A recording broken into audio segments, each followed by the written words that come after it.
Hello friends, welcome to my channel K study plus. दोस्तों, आज के इस वीडियो में हम चर्चा करने वाले हैं पार्लियामेंट ऑफ इंडिया के बारे में। चलिए शुरुआत करते हैं। दोस्तों, भारत की संसद देश की विधान पालिका का सर्वोच्च निकाय है। इट मीन्स दैट कि Indian parliament is the supreme legislative body of India. दोस्तों, जो भारत की जो संसद जो है राष्ट्रपति, राज्यसभा तथा लोकसभा से मिलकर बनती है। इसकी चर्चा जो आर्टिकल 79 में किया गया है। दोस्तों, जो भारत की जो संसद जो है उसका स्ट्रक्चर कैसा है? सर्कुलर स्ट्रक्चर है। इसको डिजाइन कौन किया था? सर एडविन लुटियंस और हर्बर्ट बेकर ने 1912 से ईस्वी में। दोस्तों, जो पार्लियामेंट का जो काम होता है वो सेंट्रल लॉ बनाना होता है। और पार्लियामेंट का जो जिक्र है पार्ट 5 में और आर्टिकल 79 से 122 के बीच में किया गया है। दोस्तों, भारत के संविधान में संसदीय प्रणाली ब्रिटिश संविधान से ली गई है। दोस्तों, जो पार्लियामेंट जो होता है हमारा वो बाइकैमरल होता है। बाइकैमरल कहने का मतलब ये है कि जिसका दो हाउसेज होगा उसको बाइकैमरल कहेंगे, मतलब कि अपर हाउस और लोअर हाउस। दोस्तों, जो अपर हाउस होते हैं उसको इंग्लिश में काउंसिल ऑफ द स्टेट कहते हैं और लोअर हाउस को हाउस ऑफ द पीपल कहते हैं। दोस्तों, जो अपर हाउस होता है उसको राज्यसभा भी कहते हैं और लोअर हाउस को लोकसभा कहते हैं। दोस्तों, जो राज्यसभा है उसको जो चर्चा आर्टिकल 18 में किया गया है और लोकसभा का आर्टिकल 81 में किया गया है। दोस्तों, जो प्रेसिडेंट जो होते हैं वह हमारा पार्लियामेंट का अभिन्न अंग होते हैं। दोस्तों, अब हम चर्चा करेंगे लोकसभा के बारे में। दोस्तों, जो लोकसभा को हम लोग हाउस ऑफ द पीपल भी कहते हैं। ये नाम जो है 1954 में दिया गया था। दोस्तों, जो लोकसभा के सदस्यों का जो कार्यकाल होता है वह 5 वर्ष होता है और लोकसभा के सदस्यों का जो इलेक्शन होता है वो जनता द्वारा किया जाता है, एडल्ट फ्रेंचाइज मेथड के द्वारा, मतलब कि 1 पर्सन 1 वोट। आर्टिकल 326 कहता है कि राइट टू वोट इसमें। और जो लोकसभा जो होते हैं वो टेम्पोररी होते हैं और इसे भंग किया जा सकता है। डिजॉल्व का मतलब होता है भंग करना होता है या विघटन होते हैं। डिजॉल्व का मतलब कि एक संसद के अंत के लिए औपचारिक शब्द है। डिजॉल्व जो है एक संसद के अंत के लिए जो औपचारिक शब्द है, ये एक नई संसद के लिए आम चुनाव से पहले होता है। दोस्तों, जो भारत में लोकसभा का कार्यकाल जो होता है 5 साल का होता है, लेकिन इससे पहले भंग किया जा सकता है। संविधान के अनुच्छेद 83 के 2 के अनुसार इसकी बैठक के पहले दिन से 5 साल पूरे होने पर निचले सदन का विघटन होता है, मतलब डिजॉल्व होता है। इस मामले में संसद के नए सदस्यों के चुनाव के लिए होता है। निचले सदन को राष्ट्रपति द्वारा प्रधानमंत्री की सलाह पर पहले भी भंग किया जा सकता है। यदि राष्ट्रपति को लगता है कि इस्तीफा या शासन के पतन के बाद कोई व्यवहार्य सरकार नहीं बनाई जा सकती है, उस कंडीशन में डिसॉल्व किया जा सकता है। दोस्तों, जो लोकसभा के जो मेंबर्स होते हैं उसको हम लोग MP कहते हैं और हिंदी में सांसद कहते हैं। इनके जो प्रति माह जो सैलरी होते हैं वो 1 लाख होते हैं और लोकसभा में MP बनने के लिए कितने एज होना चाहिए? 25 ईयर्स होना चाहिए। दोस्तों, जो लोकसभा के जो MP होते हैं प्रत्येक साल में एक बार डेवलपमेंट के नाम पर MP एलेट दिया जाता है, 5 करोड़ प्रति वर्ष। अब हम लोग चर्चा करने वाले हैं मैक्सिमम स्ट्रेंथ के बारे में। दोस्तों, लोकसभा की मैक्सिमम स्ट्रेंथ कितनी हो सकती है? याद रखिएगा, संविधान के अनुसार लोकसभा जो है इसका जो मैक्सिमम स्ट्रेंथ है 552 हो सकती है। पहले स्टेट में होते थे 530, लेकिन जम्मू कश्मीर UT बनने के बाद, मतलब यूनियन टेरिटरी बनने के बाद 6 सीटें कम हो गई। अब पहले UT में कितने होते थे? 20 और इसमें 6 सीटें जुट गई। दोस्तों, जो पहले जो थे 2 नॉमिनेटेड मेंबर को प्रेसिडेंट द्वारा नॉमिनेट किए जाते थे, लेकिन 104वें संविधान संशोधन के बाद इसे खत्म कर दिया गया। दोस्तों, by the 84 amendment act 2001 the states of Lok Sabha and Vidhan Sabha has been fix for 25 years. दोस्तों, जो 84वें संविधान संशोधन 2001 के तहत जो लोकसभा और विधानसभा का जो सीट हैं 25 साल के लिए फिक्स कर दिया गया है, मतलब कि 2026 तक के लिए फिक्स कर दिया गया है। लोकसभा का जो प्रेजेंट स्ट्रेंथ है वो 543 है, क्योंकि पहले थे 545। 2 जो नॉमिनेटेड मेंबर की जो सीट थी वो सस्पेंडेड होने के बाद 543 हो गई हैं। दोस्तों, जो लोकसभा में क्या होते हैं कि अध्यक्ष होते हैं कि उपाध्यक्ष होते हैं, जिनकी नियुक्ति जो होते हैं लोकसभा के सदस्य करते हैं। लोकसभा के जो हेड होते हैं वो कौन होते हैं? स्पीकर ऑफ द लोकसभा या डिप्टी स्पीकर होते हैं। लोकसभा का अध्यक्ष ही राष्ट्रपति द्वारा बुलाए गए संयुक्त सत्र की अध्यक्षता करता है। और जो लोकसभा के जो MP होते हैं उनकी शपथ कौन दिलाते हैं? प्रेसिडेंट या प्रोटेम स्पीकर दिलाते हैं। दोस्तों, होता है यहाँ पर क्या है, जो लोकसभा का जो सीनियर मेंबर होते हैं उनको प्रेसिडेंट शपथ दिलाते हैं, बाकी सब मेंबर का वह प्रोटेम स्पीकर शपथ दिलाते हैं। और दोस्तों जो एमपी जो होते हैं उनको वो त्यागपत्र किसको देते हैं, स्पीकर को देते हैं या डिप्टी स्पीकर को देते हैं। अगर स्पीकर को त्यागपत्र देना हो तो डिप्टी स्पीकर को देगा, और डिप्टी स्पीकर को देना हो तो वो स्पीकर को देते हैं। दोस्तों जो लोकसभा की जो पहली बैठक हुई थी वो 13 मई 1952 को। दोस्तों अब हम चर्चा करने वाले हैं राज्यसभा के बारे में। दोस्तों जो राज्यसभा जो होते हैं ये सदन के उच्च सदन होते हैं। राज्यसभा के सदस्यों को जो नियुक्ति होती है राज्य विधानसभा के सदस्यों द्वारा होता है। दोस्तों प्रत्येक 2 वर्षों में 1/3 सदस्य सेवानिवृत्त हो जाते हैं और नए सदस्य आते हैं। अतः राज्यसभा जो है कभी भी भंग नहीं होती है, इसीलिए राज्यसभा को परमानेंट हाउस कहते हैं। दोस्तों जो राज्यसभा के जो सदस्यों का जो कार्यकाल होता है वो 6 वर्षों का होता है। दोस्तों उपराष्ट्रपति जो होते हैं राज्यसभा का पदेन सभापति होते हैं, कहने का मतलब कि वो जो होते हैं एक्स ऑफिशियल चेयरमैन होते हैं, और इनका जो कार्यकाल होता है वो 5 वर्षों का होता है। ये राज्यसभा का सदस्य नहीं होते हैं, लेकिन जो डिप्टी चेयरमैन होते हैं वो राज्यसभा का सदस्य होते हैं। उनको जो है अपने में से राज्यसभा का सदस्य चुने जाते हैं। दोस्तों राज्यसभा के जो मेंबर्स को हम लोग क्या कहते हैं, दोस्तों राज्यसभा के जो मेंबर होते हैं उनको भी हम लोग एमपी कहते हैं, मतलब इसको हिंदी में सांसद कहते हैं। दोस्तों राज्यसभा को जो एमपी बनने के लिए क्या क्या योग्यता होनी चाहिए, दोस्तों उसको भारत का नागरिक होना चाहिए और उसका उम्र 30 वर्ष होना चाहिए मिनिमम एज। दोस्तों जब राज्यसभा के जो मेंबर होते हैं उनका शपथ कौन दिलाते हैं, चेयरमैन या डिप्टी चेयरमैन। और त्यागपत्र इनको अगर देना हो तो किनको देंगे, चेयरमैन को देंगे या डिप्टी चेयरमैन को देंगे।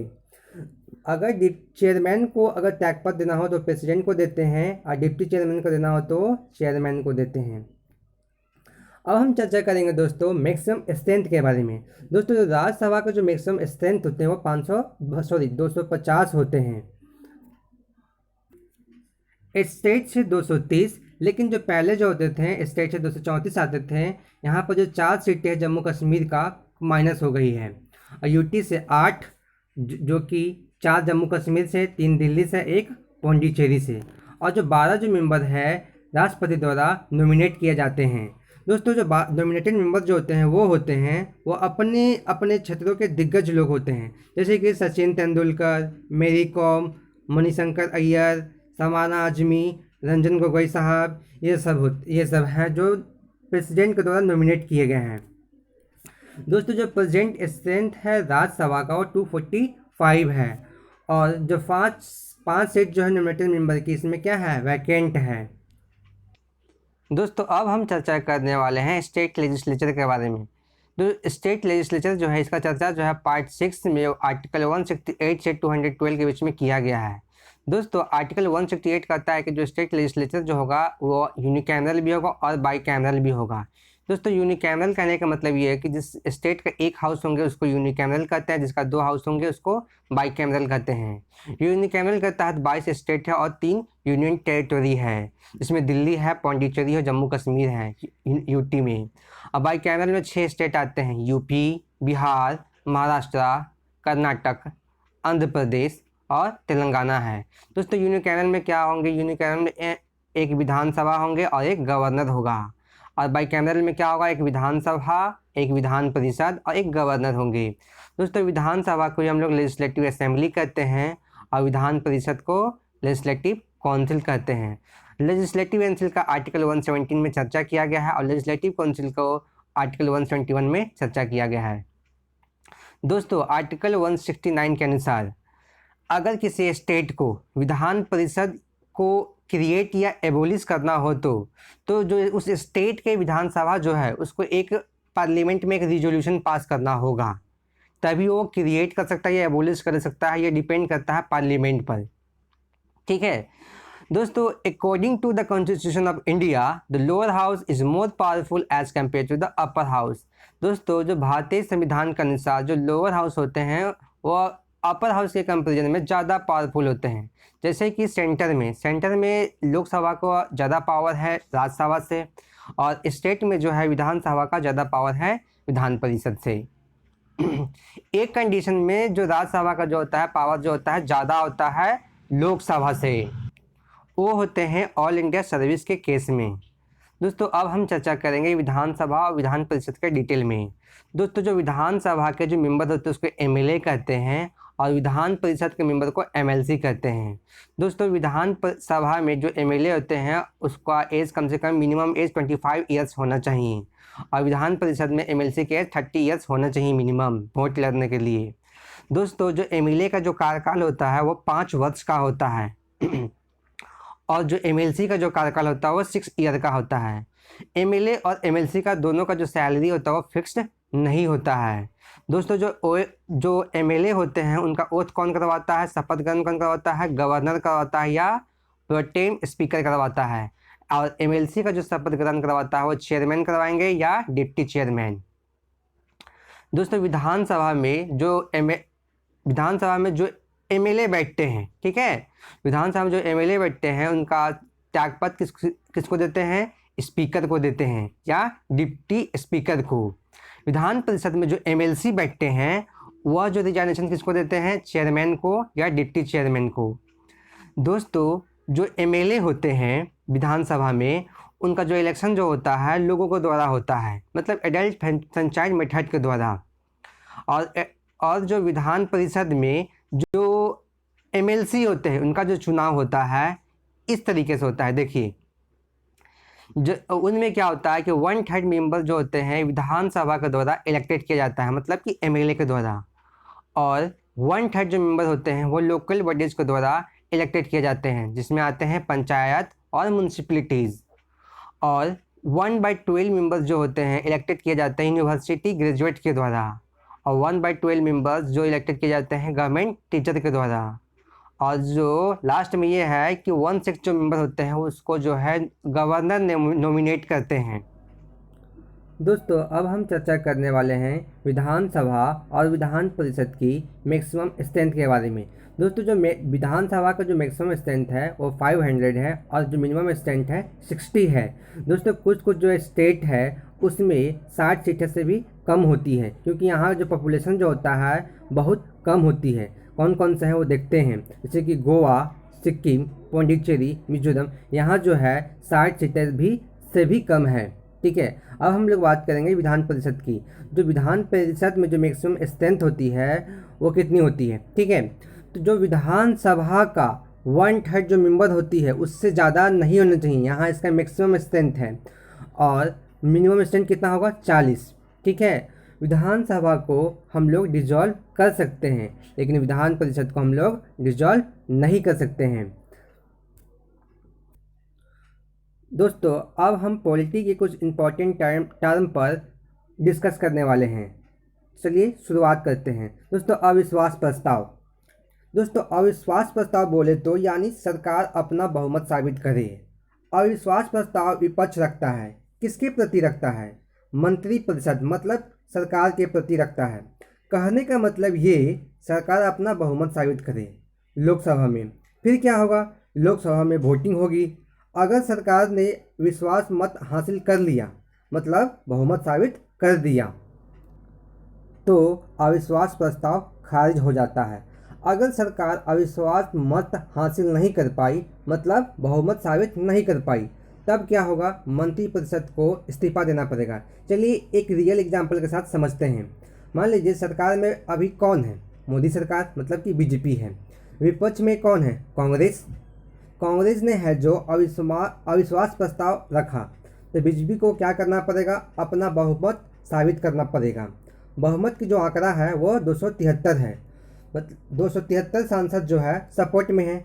लोकसभा में वोटिंग हुई, वोटिंग के फलस्वरूप क्या रिजल्ट आया, ऐसा आया मान लो 260 सांसद ही है जो सपोर्ट में हैं, तब उनको क्या करना पड़ेगा, पूरे मंत्रिपरिषद को इस्तीफा देना पड़ेगा। अगर वोटिंग के दौरान विश्वास मत हासिल हो गया तो अविश्वास प्रस्ताव है जो वो खारिज हो जाएगा। दोस्तों अविश्वास प्रस्ताव जो है विपक्ष द्वारा लोकसभा में सरकार को हराने या कमज़ोर करने की उम्मीद से रखा जाता है। अविश्वास प्रस्ताव जो है एक सत्र में एक बार ही लाया जा सकता है। दोस्तों अविश्वास प्रस्ताव जो है रखने का तरीका क्या है, दोस्तों एक सदस्य जो है लिखित में नोटिस देगा 50 सदस्यों के समर्थन के साथ। तब क्या होगा, लोकसभा का अध्यक्ष जो है वो वोटिंग कराएगा और देखेगा सरकार अपना विश्वास मत हासिल कर पा रही है कि नहीं कर पा रही है। दोस्तों, अविश्वास प्रस्ताव जो है वो केवल लोकसभा में ही रखा जाता है, क्योंकि अविश्वास प्रस्ताव रखी किसके प्रति जा रही है? मंत्रिपरिषद के प्रति, मतलब सरकार के प्रति। दोस्तों, विश्वास नाथ प्रताप सिंह पहले प्रधानमंत्री थे जो विश्वास मत हासिल नहीं कर पाए थे। दोस्तों, अब आपको हम एक इम्पॉर्टेंट बात बताने जा रहे हैं। दोस्तों, सदन की कार्यवाही के लिए न्यूनतम 1/10 सदस्य उपस्थित होना चाहिए, चाहे राज्यसभा हो। दोस्तों, इसे क्या कहते हैं? इसे गणपूर्ति कहते हैं। दोस्तों, अब हम चर्चा करने वाले हैं जीरो आवर के बारे में। दोस्तों, जीरो आवर क्या होता है? दोस्तों, संसद में प्रश्नकाल और काल सूची के मध्य का समय जो होता है वो जो होता है उसको हम लोग जीरो आवर कहते हैं। दोस्तों, संसद का जो सत्र होता है जब चलता है उस समय का दिनचर्या जो होता है वो 2 पार्ट में डिवाइड होती है। कैसे? जो मॉर्निंग का समय होती है 12 बजे से पहले वाले का, वो होता है प्रश्नकाल का। उसके बाद का जो समय होता है वो होता है कार्यसूची का। इन दोनों के बीच में एक छोटा सा गैप होता है, उसे क्या बोला जाता है? शून्यकाल बोला जाता है। और ये जो गैप का समय होता है वो चालू होता है 12 बजे से, इसलिए इसका नाम रख दिया शून्यकाल। दोस्तों, ये वीडियो आपको कैसा लगा कमेंट सेक्शन में लिखना ना भूलें, और गवर्नमेंट एग्जाम की तैयारी करने वाले स्टूडेंट इस चैनल को जरूर सब्सक्राइब करें।